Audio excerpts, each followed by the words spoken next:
जय श्री राम दोस्तों, कैसे हो आप लोग। आज देखिए रोचक कहानी न्यू वीडियो में आप सभी का वेलकम है दोस्तों। तो इसी तरह यूट्यूब स्टोरी देखने के लिए इस यूट्यूब चैनल को सब्सक्राइब कर सकते हैं दोस्तों। फुल वॉच करेंगे तभी आप इस लाइक करिएगा, सब्सक्राइब करिएगा दोस्तों। तो चलिए देखते हैं आज की इस रोचक कहानी को लेकर हाजिर है दोस्तों।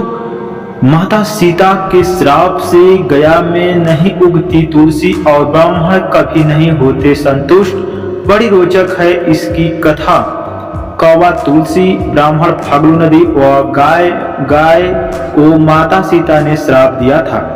यही कारण है कि गया में आज भी तुलसी का पौधा नहीं उगता है। ब्राह्मण कभी भी संतुष्ट नहीं होते हैं। इसकी कथा भी रोचक है दोस्तों। आखिर बिहार के गया में क्यों नहीं उगता तुलसी का एक भी पौधा?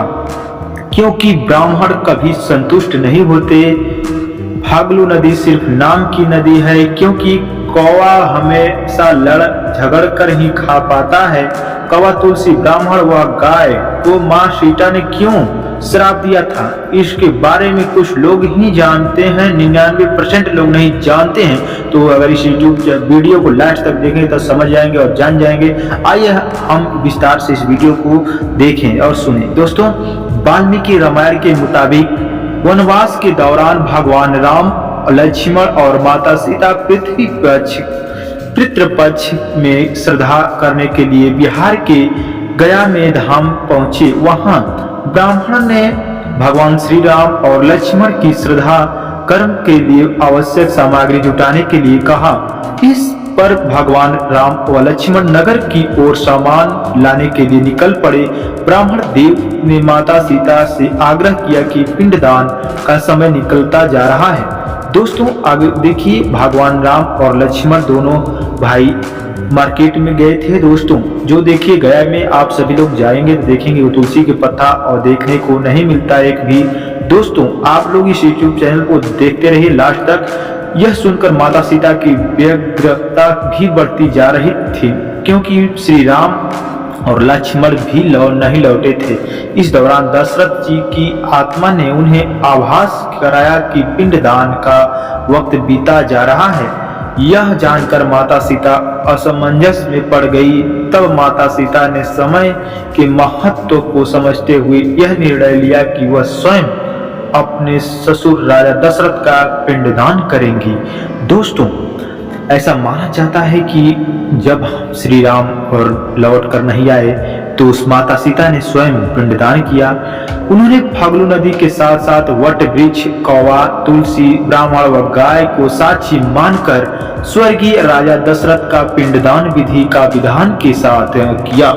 इस प्रक्रिया के उपरांत जैसे ही उन्होंने हाथ जोड़कर प्रार्थना की तो राजा दशरथ ने माता सीता का पिंडदान स्वीकार कर लिया। माता सीता इस बात से प्रफुल्लित हुई कि उनकी पूजा दशरथ जी ने स्वीकार कर लिया है।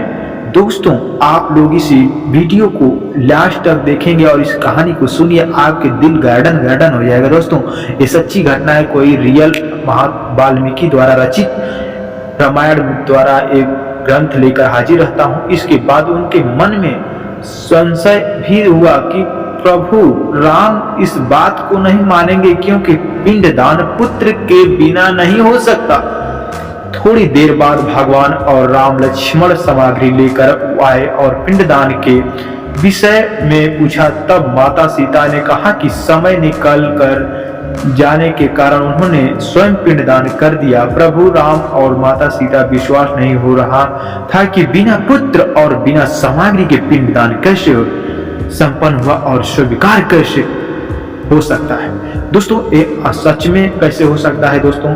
इसके बाद माता सीता ने कहा कि वहां उपस्थित फाल्गु नदी, तुलसी, कौवा, वट वृक्ष और ब्राह्मण श्रद्धा कर्म की गवाही दे सकते हैं। भगवान राम ने जब इन सब से पिंडदान किए जाने की बात सच है या नहीं पूछा तो यह फाल्गु नदी, गाय, कौवा, तुलसी और ब्राह्मण पांचों ने प्रभु राम का क्रोध देखकर झूठ बोल दिया।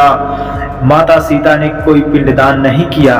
वट वृक्ष ने सत्य कहा कि माता सीता ने सबको साक्षी मानकर विधि पूर्वक राजा दशरथ का पिंडदान किया। पांचों साक्षी के झूठ बोलने पर माता सीता ने क्रोध होकर उन्हें आजीवन श्राप दे दिया। दोस्तों वही आज कौवे और जो कि राजा दशरथ आज भी भोग रहे हैं। फल्गु नदी में एक भी पानी आपको देखने को नहीं मिले, जाकर देख सकते हैं बिहार के गया में। और तुलसी का पौधा उगता ही नहीं है दोस्तों।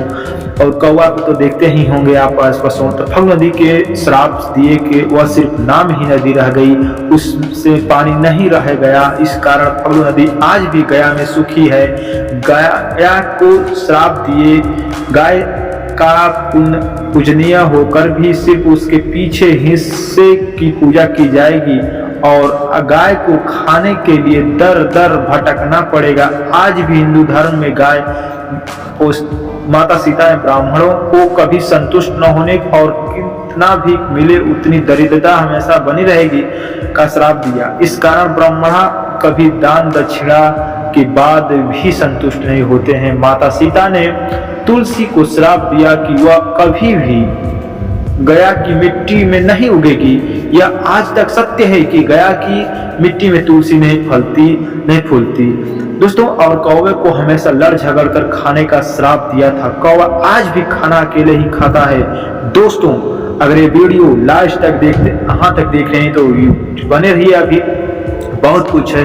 और अभी तो दोस्तों आप सभी से रिक्वेस्ट है, अगर यूट्यूब चैनल पर न्यू है तो सब्सक्राइब कर लीजिए। ऐसे ही जो रामायण और महाभारत की कहानियां यहाँ पर देखने को मिलती हैं। तो माता सीता ने जहां इन पांचों को श्राप दिया, वहीं सच बोलने पर वट वृक्ष को आशीर्वाद दिया कि उसे लंबी आयु प्राप्त होगी, वह दूसरों को छाया प्रदान करेगा। पवित्र व्रता स्त्री उनका स्मरण करेंगे कि अपने पति को दीर्घायु की कामना करेंगे। जय हिंद, वंदे मातरम। यही कुछ था दोस्तों। अगर इस वीडियो थोड़ा सा भी मोटिवेशनल ऐसी देखने के लिए आग लगाने की स्टोरी लेकर हाजिर रहता हूँ। जय हिंद, वंदे मातरम।